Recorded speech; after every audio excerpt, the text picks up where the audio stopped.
அனைவருக்கும் வணக்கங்கள். நாணயங்கள் சேகரிப்பாளர்களுக்கு ஒரு நாணயமான பதிவு.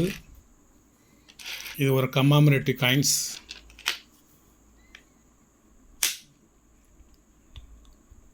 இது நாணய கலெக்டர்கள், காயின் கலெக்டர்களுக்கு இது வந்து ஸ்பெஷல் கலெக்ஷன், சிறப்பு சேர்க்கும் நாணயங்கள்.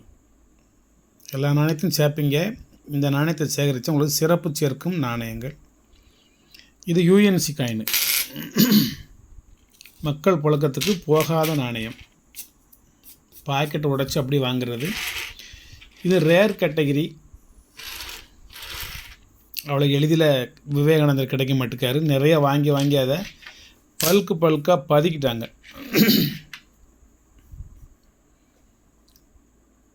சீடர்களை மதித்த ஒரு மாபெரும் மகான். 150வது பிறந்த நாளை முன்னிட்டு இந்திய அரசால் 2013 வெளியிடப்பட்ட ஒரு நினைவு நாணயம். 12 வருடங்களுக்கு முன்பு வெளியிடப்பட்ட ஒரு நினைவு நாணயம் யூஎன்சி காயின். 12 ஜனவரி மாதம் 1863 இவர் பிறந்தார்.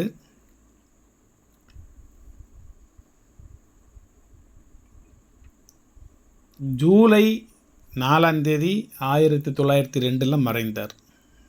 ஆனால் நம்மளை பொறுத்தவரை இன்னும் அவர் மறையலை, மனசுலே தான் இருக்கார்.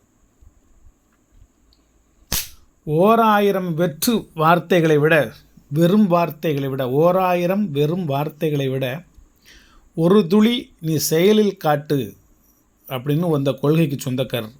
நீ பேசிக்கிட்டே இருந்தால் மட்டும் போதாது, 1000 பேச்சு நீ பேசுகிறத விட நீ ஒரு விஷயமாவது செயலில் காட்டு அப்படிங்கிற ஒரு கொள்கைக்கு பாத்தியமானவர், பாத்திரப்பட்டவர். 19வது நூற்றாண்டின் இந்தியாவின் தலை சிறந்த ஒரு ஆன்மீகவாதி, சமய சொற்பொழிவாளரும் கூட.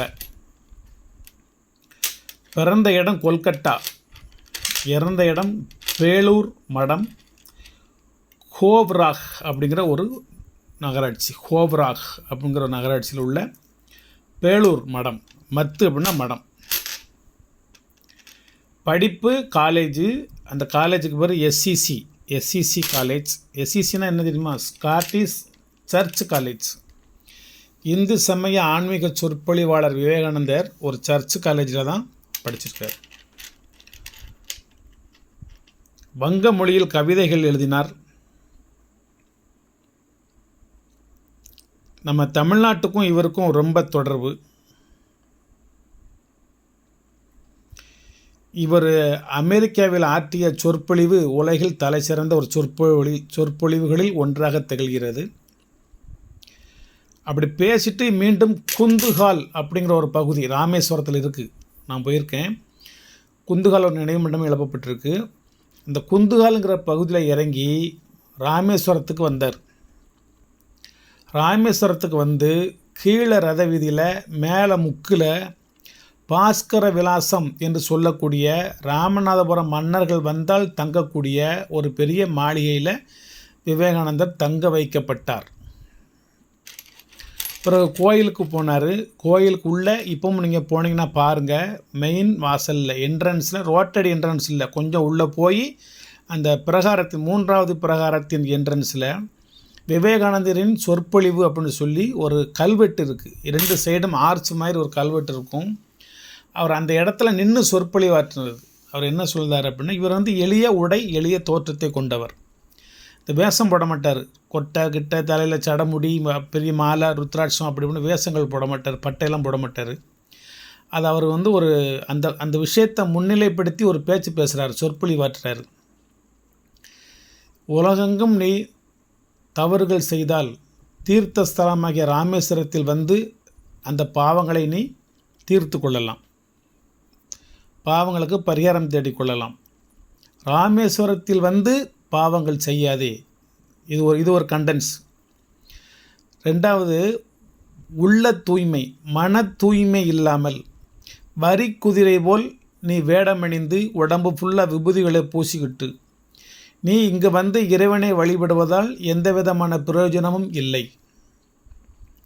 மன தூய்மையோட எந்தவித வேடமும் அணியாமல் கோவிலுக்கு வந்து இறைவனை வணங்கினால் உனக்கு அனைத்து பலன்களும் கிடைக்கும் அப்படிங்கிற ஒரு கண்டென்ஸு, ஒரு பொருள் படைந்த ஒரு பேச்சு அங்கே வச்சு பேசினார். அது கல்வெட்டில் பதிஞ்சிருக்கு, யாரும் போனால் பாரு.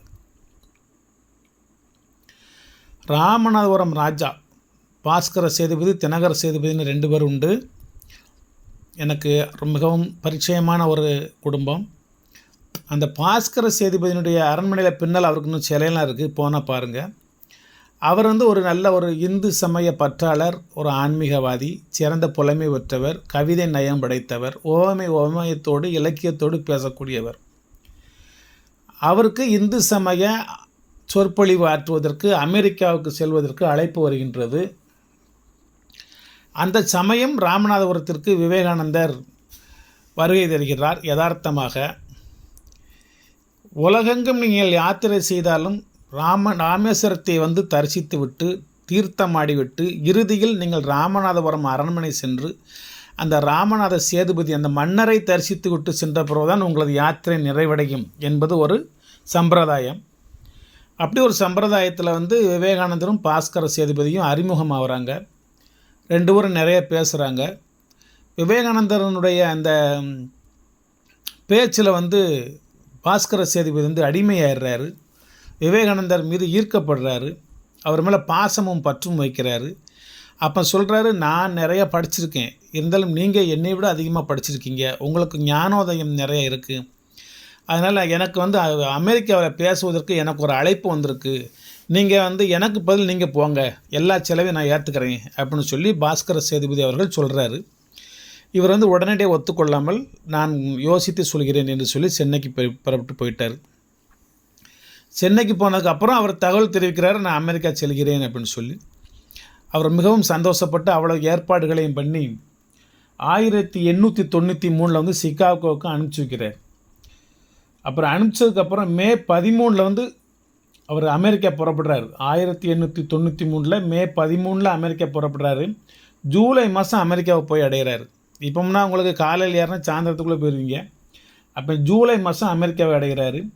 மெட்ஹாப் அப்படிங்கிற ஒரு நகரத்தில் வந்து இந்திய பெண்கள் என்ற தலைப்பில் முதலாக பேசுகிறாரு. அதுதான் அவர் அமெரிக்காவில் பேசிய முதல் சொற்பொழிவு. அதற்கப்புறம் தான் அவர் அந்த சமய மாநாட்டில் பேசுகிறாரு.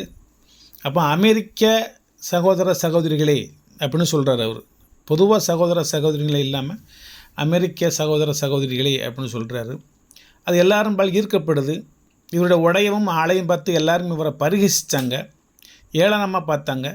அப்படி இவர் பேச்சின்பால் ஈர்க்கப்பட்ட அனைவரும் மிகவும் சந்தோஷத்தோடு ஸ்டாண்டிங் ஓவேஷன் என்று சொல்லக்கூடிய எழுந்து நின்று கைதட்டி வரவேற்று சிறிது நேரம் கழித்ததுக்கப்புறம் தான் மீண்டும் உரையாற்றவே ஆரம்பித்தார். உரையாற்றி முடித்து விட்டு வெளியே வரும்பொழுது அவ்வளோ பேருக்கும் அவர் ஆட்டோகிராஃப் போட்டுக்கிட்டு இருந்தார். அதுக்கப்புறம் ஒரே ஒரு மேடையில் பேசுவதற்காக சென்ற அவர் பல பல்கலைக்கழகங்களில் பேசிவிட்டு தான் மீண்டும் இந்தியா திரும்பினார். அந்த உலக ஆன்மீக மாநாட்டில் உரையாற்றி பேசினார். அவருடைய முக்கியமான ஒரு கருத்து என்ன சொல்லுதோம்னா, அளவுக்கு மீறிய மதப்பற்று, மூடபக்தி, இவற்றிலிருந்து தோன்றிய மதவெறி, அதிலிருந்து தோன்றிய இனவெறி, சாதிவெறி, இவைகள் இந்த அழகிய உலகை இரத்த பெருக்கில் மூழ்கடித்து நாகரிகத்தை அழித்து வன்முறையை பெருக்கி சமுதாயத்தை நாசப்படுத்தி வருகின்றன. இவைகள் மட்டும் இல்லை என்றால் இந்த மனித சமுதாயம் இப்போது இருப்பதை விட பல மடங்கு உயர்ந்த நிலையை அடைந்து இருக்கும் அப்படின்னு சொல்கிறாரு. எனக்கு இதில் 100% நம்பிக்கை உண்டு.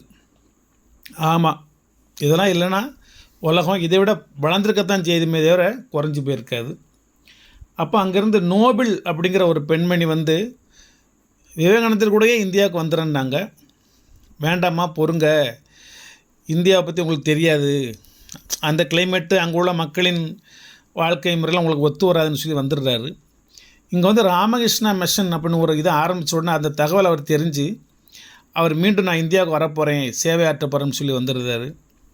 வந்ததுக்கப்புறம் தான் நிவேதிதா அப்படிங்கிற ஒரு பேரில் தன்னுடைய சகோதரியை அவர் ஏற்றுக்கிறார்.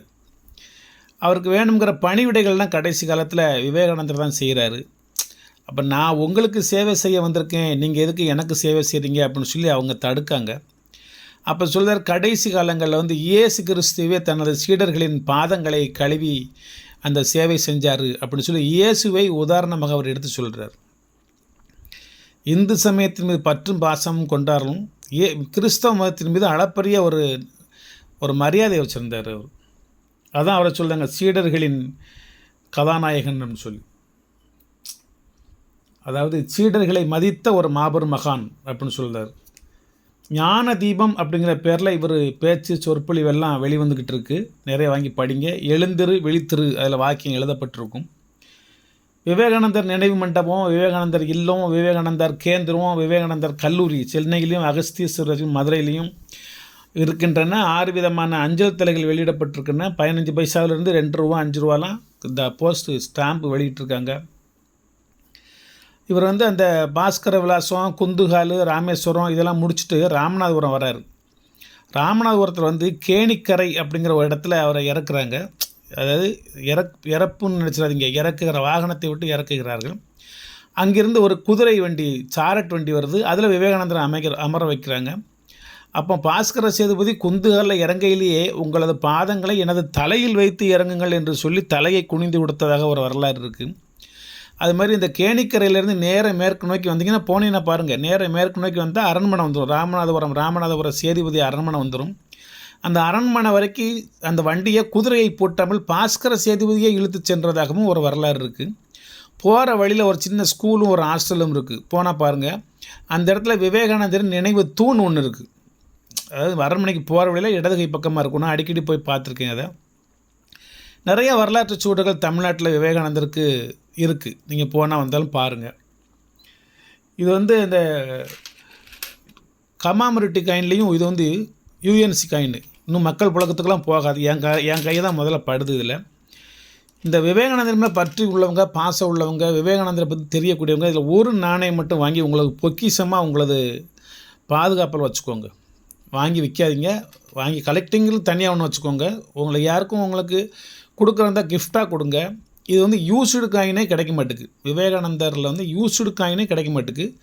இது யூஎன்சி காயின், பொக்கிஷமாக ஒரு காயின், கோல்டு கலர் இருக்கும், பொக்கிஷமாக ஒரு காயின்.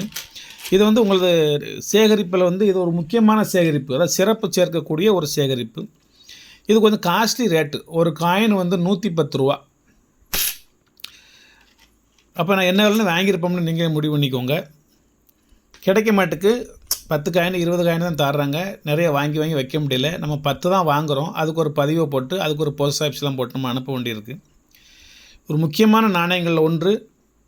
இதை நீங்கள் என்கிட்ட இருக்கிறது ஒரு 20 நாணயம் தான் இருக்குது. ஒரு 10-20 நாணயம் இருக்கும். வேணுங்கிறத வாங்கிக்கோங்க. நீங்கள் எல்லாம் நிறைய 10-20 நீங்கள் வாங்கணும்னு அவசியம் கிடையாது. ஒன்று மட்டுமாவது வாங்கி உங்களது நினைவில் வச்சுக்கோங்க. இதை நான் செட் காயின்ஸ் போடுவேன். செட்டு, அதாவது நான் 5 ரூபாயில் நினைவு நாணயங்கள் அப்படின்னு சொல்லி எல்லாம் வருஷப்பிராரம் வச்சு நான் யூஎன்சி காயினாக கொடுப்பேன். அதுக்காண்டி வாங்கி வச்சுருக்கேன். அந்த எல்லா நாணயங்களத்தோட சேர்த்து விவேகானந்தரும் வைக்க வேண்டும் என்பதற்காக இதை நான் வாங்கி வச்சுருக்கேன். இன்றைக்கி வந்ததில் உங்களுக்கு ஒரு பதிவாக போட்டுட்டு நான் ஃபோல்டர் போட்டு என்னுடைய கலெக்ஷன் வச்சுருவேன். அதாவது 20 காயின் 30 காயின் யூஎன்சி காயின் வந்து 5 ரூபா காயினில் நான் நிறைய பாக்கெட்டாக வாங்கி வச்சுருக்கிறேன். அதில் ஒன்றா எடுத்து உங்களுக்கு ஒரு கலெக்ஷன் தருவேன், உங்களது சேகரிப்புக்கு தருவேன். அப்படி நீங்கள் வேணுமா இருந்தாலும் நீங்கள் வாங்கிக்கோங்க. இன்றைக்கி இதை மட்டும் வாங்கிக்கோங்க. இந்த பதிவில் இதை பற்றி உங்களுக்கு நான் விவரம் சொல்லியிருக்கேன். அவ்வளோதான், வேறு ஒன்றும் இதில் ஒன்றும் வித்தியாசம் இல்லை. வெரி ரேர் காயின், நிக்கல் பித்தளையோடு சேர்ந்தது. இதனுடைய இடம் வந்து 6 கிராம். ஒரு அற்புதமான ஒரு கலெக்ஷன், வெரி குட் கலெக்ஷன். எந்த விதமான ரிமார்க்ஸும் இருக்காது. இது வந்து ஃபுல் அண்ட் ஃபுல்லு நல்ல கலெக்ஷனாக உள்ள ஒரு கண்டிஷனாக உள்ள ஒரு காயின். வணக்கம், வாழ்த்துக்கள். சப்ஸ்கிரைப் பண்ணுங்கள், ஷேர் பண்ணுங்கள், லைக் பண்ணுங்கள், கமெண்ட் பண்ணுங்கள். வணக்கம்.